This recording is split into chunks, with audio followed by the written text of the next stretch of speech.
Welcome back with the Digital Asset Research team. In today's video we're going to be going over altcoin analysis. So I'm going to be looking at quite a few altcoins. We'll be looking at Bitcoin, the strength of the market, and we don't usually see this on a weekend, so I thought I'd set precedent and give you guys a weekend video. We'll start with Bitcoin. So we've been trading in this range now and we've seen weakness in the market. We've come down and we previously had two capitulation wicks indicated here and here, and we previously had a strong trend which we recently broke over the last few days or week or so. So weakness in Bitcoin, and it's held today so far. We've seen quite a bit of indecision, so we've moved quite up to the highs of the previous candle, and then it's been pushed back down around about 50%. So if we have a look at that on the 4 hour, you see a little bit more clearly. So we're holding the level. What will probably tend to happen is we'll come back and retest this level. We may even trade sideways for a while to let the indicators reset, come back down. We've got the 8 hour, which is looking all right actually. The 8 hour showing that we are coming from an oversold. We've had the cross on the stochastic. We've got the 12 hour, which is just about to cross near in the oversold position, so we're trending downwards on the daily. So we'll have to see if price reacts. I think what will likely happen is we'll come back and we'll test the bottom of here, like previously mentioned, do a double bottom, and then we'll come back and see if we can get back and test the higher end of this band. So that's Bitcoin. We'll have a quick look at Ethereum now. And with Ethereum, we've been holding quite a large range here, and we've been recently in an uptrend. So we've been trading in this uptrend here, and we have recently created a high. We broke past, managed to get a close above the 200-day moving average, and then we were slammed straight back down. So that was indicated here by oversold position, oversold, then we had the cross, and then we had that come down. So what we want to see really from a bit of strength from Ethereum would be, well, certainly to hold these levels. So we had the strong capitulation similar to Bitcoin indicated here. We had one there, one there, one there, lots of buying action here by the bulls, and we're possibly likely to get that again. So as with Bitcoin, we've seen weakness where it managed to close below this level. Ethereum's holding its own a little bit more. So if we have a look at Ethereum on the 4 hour,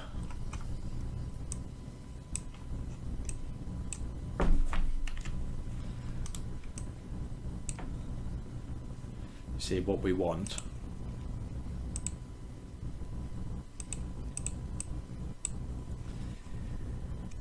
What we want is a little bit of sideways momentum here.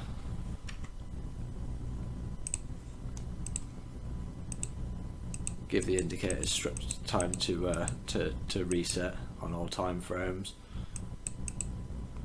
and then we can test for the break. Nice bit of volume indicated by this, so nice volume is quite similar to this one here and similar to this one here, wouldn't go amiss. So that's what's probably going to be a slow couple of days on Ethereum. That's the 4 hour chart, so don't forget. So back on the daily chart, we are likely to see this slow sideways action. We've got quite a lot of news coming out, and we've got some big news next Friday coming out, which could indicate either strength or weakness in the market, but it's looking like weakness. So that's Ethereum. Next up, we've got AAVE. You can see that AAVE has been holding this level for some time now, and we had this level actually goes further back to February 21. So acted as resistance in February 21, come back in August 21, resistance again, broke through there, and then retested as support. Got confirmation from this. Quite a lot of buying and selling in this little area here, which causes additional strength as support or resistance at later dates. So we broke straight through there, created the highs in November,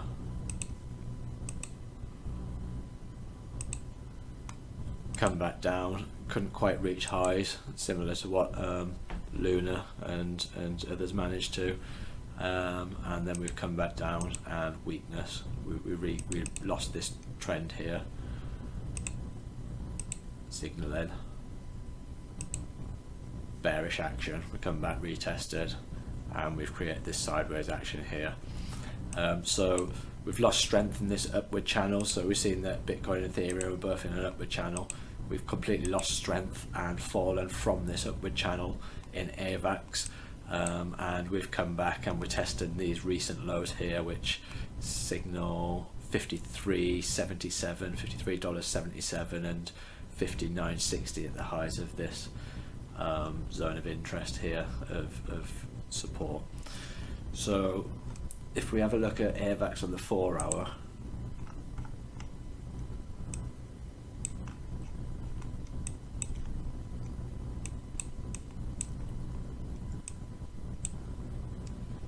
we see that we're looking again similar to Ethereum, and Bitcoin. We're possibly coming back to test these lows. See, when you have a trend reversal, you need to have some kind of a reversal signal, and the reversal signal is usually one of a couple of things, which would be a double bottom signaled by some volume and a higher close candle, a 3-bar reversal candle, which would be a big move down, indecision candle, usually with a spike, a volume spike on there, and then you get your higher close candle following that signal, and 3-bar reversal, and possibly a little bit of strength for the bulls in the market. So at that point, when you do get a 3-bar reversal, you'll see that all the traders that are trading counter trend see that as an action to buy in, and they'll go back and they'll be able to test the recent levels that they need to. So you see that the price chart actually tells us a lot, and certainly price action and candle action tell us a lot, because there's a lot of people trading a lot of things, and where you have every single time that you have a trader, you'll have a counter trader counter reacting that. So it's all about the signals in the market and what signals the price action gives us as to who will enter the market, who will exit the market, and when there's fear, when there's greed. So it's just basically it's a roller coaster of human emotions, the price chart, and you can see that coming back down here, people have been having a bit of a rough time. There's lots of anger in the market. People have lost interest. You'd probably see that with social media views and that kind of thing. So the price action's all telling us something.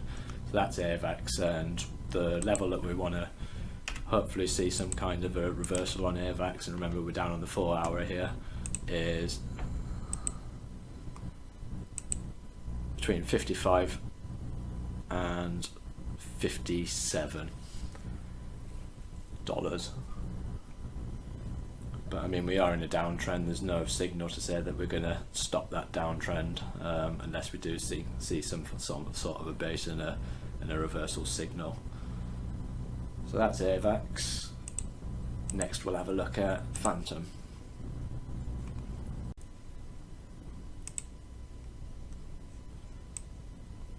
So Phantom's had a bit of a tough time, and we'll start here on the daily. And you can see that we've clearly been in such a downtrend, and it's bled a lot more than what all the other layer ones had. And I've got to admit, I do like Phantom. It's a fantastic project. It's got a lot of development. It's got a lot of good things going for it. So with Phantom, we had we had initial breakout and a retest there, which got cancelled out. So I mean, it's been oversold for quite a long time on the stochastic daily. On the 3-day, it's been it's entering on the oversold. We've got the 12-hour oversold, the 4-hour oversold, the 8-hour oversold, and the 4-hour just coming from oversold. So everything's oversold on Phantom, and you see that I previously spoke about dollar cost averaging on one of my earlier videos, but we do it a little bit differently. We dollar cost average at structure support, at strong structure support, and as a general rule, we don't dollar cost average in until price actions below 50% of the all-time high of the actual token itself. So as a rule, you're not allowed to enter until 50% below, and you'll see that Phantom here is in this example traded at highs of $3.50, and price action now is currently sitting at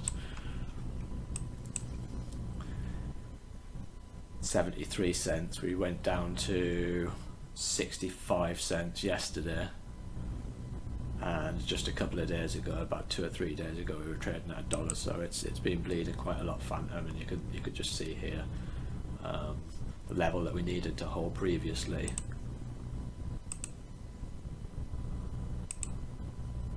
The previous swing lower here, and that level was $1.03, so we couldn't have a close, and we spoke below this on one of my earlier videos that we couldn't have a close below this level, otherwise that shows signs of huge weakness. And then our next area of support we spoke about was this level here, which is 57 cents. So we have got an actual zone of support that's it's currently at now, and you see there's quite a lot of buying action at these levels here, so it's currently at this level here.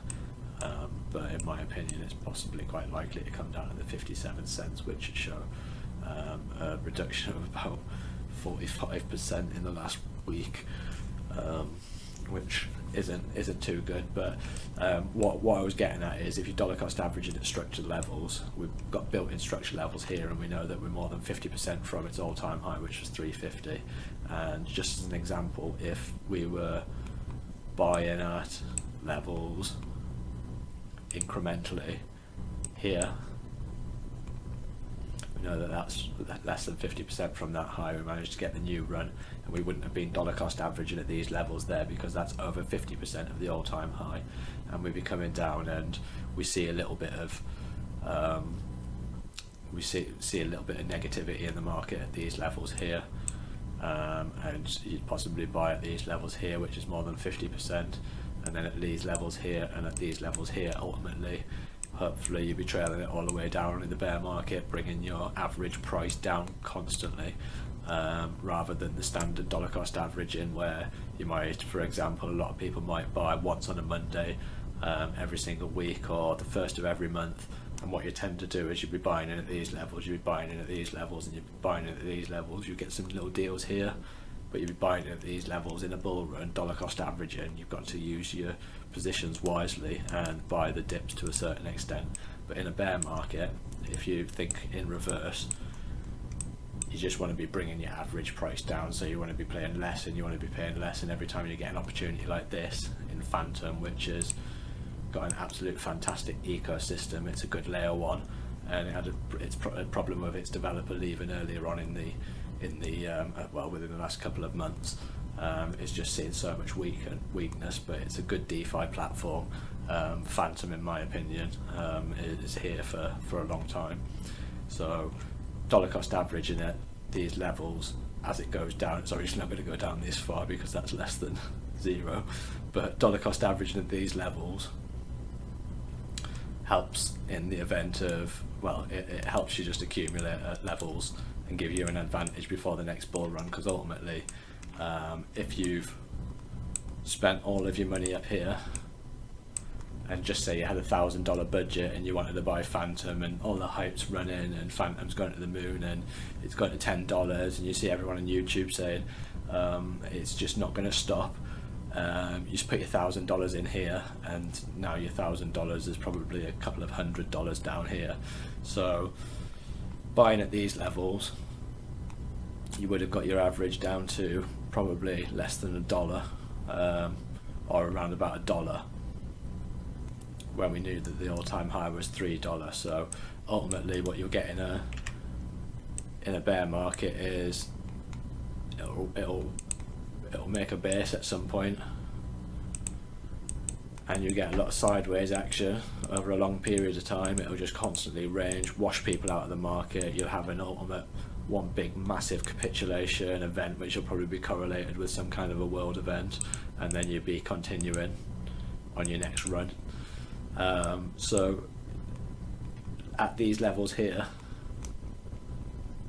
constantly accumulating and hoping that the market's going to go down in the bear market, and in the event that it's ranging, buying at these levels here and possibly offloading 20% at these levels here, knowing that it's going to range back and accumulate at these levels here. You're ready for the ultimate breakout of when the market says, yeah, we're going to have another run and we're going to test for new highs.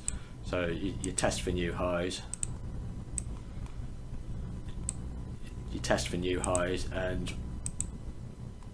when we get another bull market, however many years that might be, where we're going to get all-time new highs and we're going to go for a brand new run after a full reset, you'd continue the run again, and the people that were got in here ultimately would be able to sell at higher levels and make a profit after the long wait of hodling.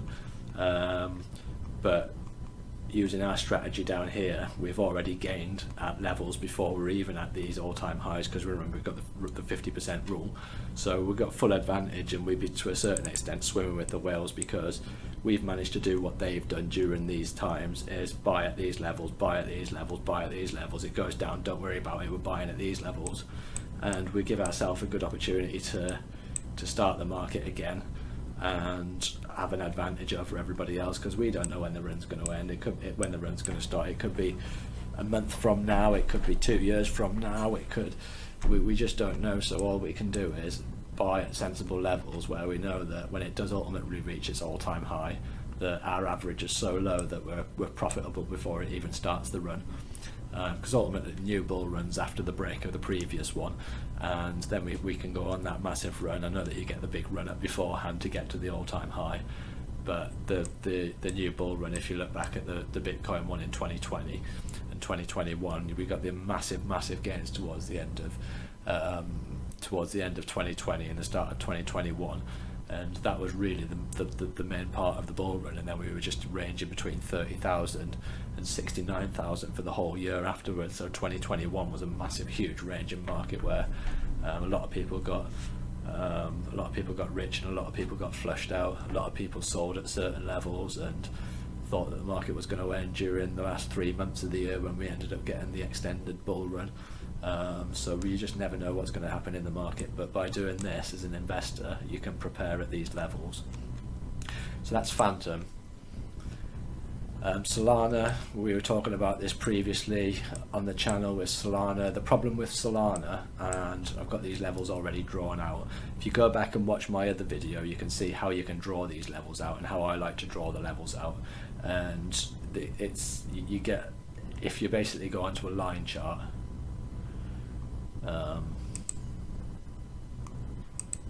similar to that, you can add these levels in on the line chart, and what the line chart does is, because this is a daily, it takes out the volatility of the highs and the lows of the day, which is indicated by the wicks, the candle wicks. So it takes out the volatility and it takes out the noise, and you end up with the closing price. So you add these to the most sticking points of the closing price, and that gives you your support and resistance. And the reason why I've just explained that to you is because with Solana, the issue that we had with Solana, and the reason why we had such a big dump in Solana, is because of this here. We had that huge run up where price actions smashed through these levels here, come back, and we've got, if we just stick a Fibonacci on there,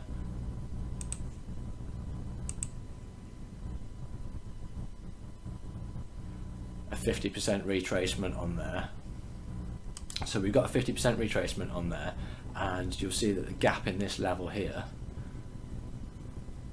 has not allowed any price action to create a build-up of support and resistance at a later date in price action. So basically what I mean is, during these levels here, you get a lot of buying and selling in this little zone. You get the ultimate breakout, you've come through, and you're reaching new highs at this point here for the start of the second part of the bull run for Solana, which was a huge one for Solana.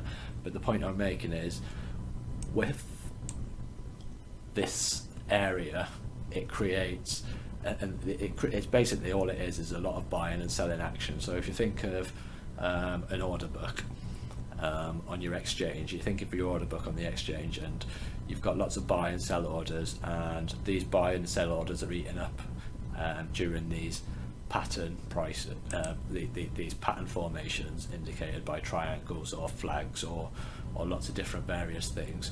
So you're getting lots of buying and lots of selling in these areas, and what that does is at a later date it'll act as additional support or resistance, and that's why we draw our lines in based on the price action closes. So we've come back here as an example and we've tested this area as support, this previous price action as support here, and we've come back and we've tested this area here, and we've come back and we've fallen through, slammed straight through down here because there was no area or build up of price action that could have occurred here. We just absolutely annihilated straight through, day after day after day, green candle on Solana, and ultimately what happens on the way down is you just suffer.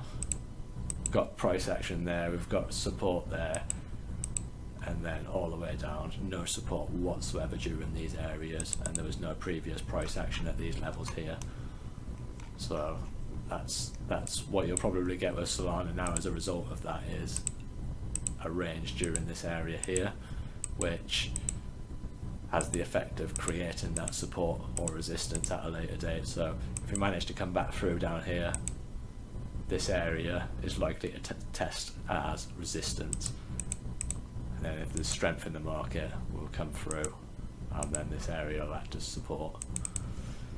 So I think that's probably what will happen in Solana, with the reversal. So we're creating this base here, we've created a level line here, and we're either gonna we're gonna stay strong at this level, or we're going to break below this level and start trending downwards. But what you tend to see with these kind of reversals is a head and shoulders pattern, again a head and shoulders pattern, or some kind of double bottom or capitulation.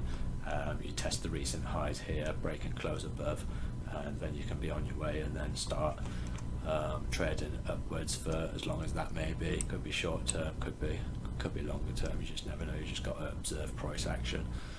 We'll have a look at Cardano next.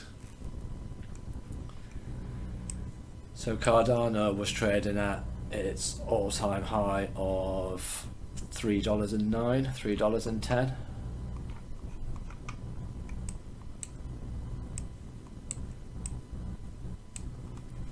And huge level of support at this area here.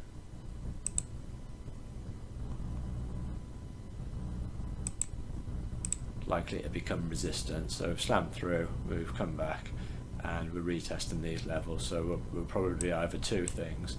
Similar to Solana, we could possibly trade in a range here. We're just going to be range bound and go sideways at these levels, or we're breaking close below here and we'll be looking at new lows. Again, Cardano had a huge run up at the start of February, January, February 2021. It had its huge run up, and this area here, similar to the area but a different time with Solana, hasn't created much support lines or resistance lines. So we're looking at areas of around about the 46 cents if we do break and close below that, which is quite far from its all-time high of nearly 350. Just a couple more now. We'll look at NEAR next, and you see that NEAR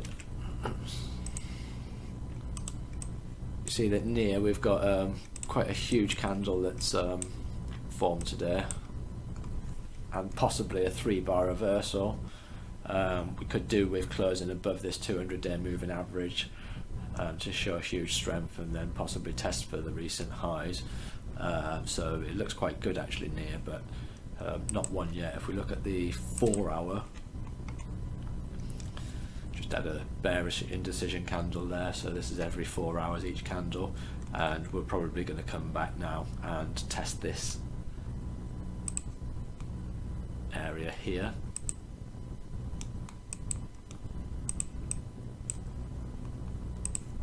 Possibly form a double bottom,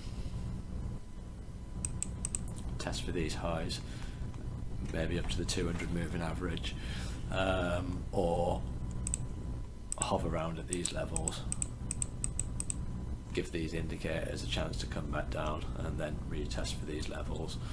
So weakness in near at the moment, but we did manage to get this bullish high here, but ultimately we need this close above here.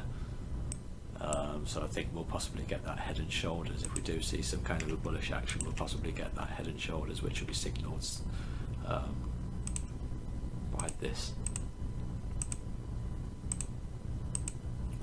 Something similar to that, a pullback, and then if we create the high. So that's another alternative that could play out, but again we've got to wait for the price to give us a clue. So that's the 4 hour on near. It has been oversold for some time. FTT next. So FTX. So we're testing a zone of support at the moment, and the zone of support ranges between just under $40 and just over $37. So we previously had a capitulation wick here and here, which the bulls managed to push up, and again we've seen a bit of resistance here indicated by the top of this range.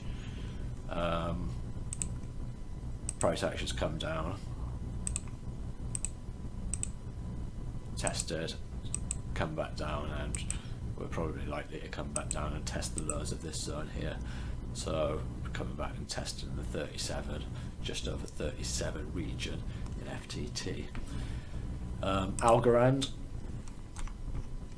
something that we spoke about previously in one of my videos, Algorand, and the reason why I like Algorand is because it goes back and it gives quite a lot of price data. So you'll see this this area here that I've marked out between the region of 67 cents and 74 cents. You see that acted as previous resistance back in August, September 2019, and it's traded all the way underneath there, come back, tested it again as resistance back in August 20, a full year later, managed to break straight through beginning of February 2021 at the start of the bull run, and it's come back and tested this area as support several times. So if you look, it's tested it here, tested it here, tested it here, and held good strength there. So that's like over a year ago now. Tested it here, got a close in there showing weakness, another close in there, and then we retested there, and we're likely to come back and possibly see that test as resistance again. But as a dollar cost averaging strategy, we're at these levels, we could be at these levels, so the highs of 296, like I say, we're currently at 58 cents, so dollar cost averaging, you use our rule of 50%, it's got to be more than 50% above. Accumulating at these levels isn't a bad thing. It's the first time it's been there it's the first time it's been at 55 cents since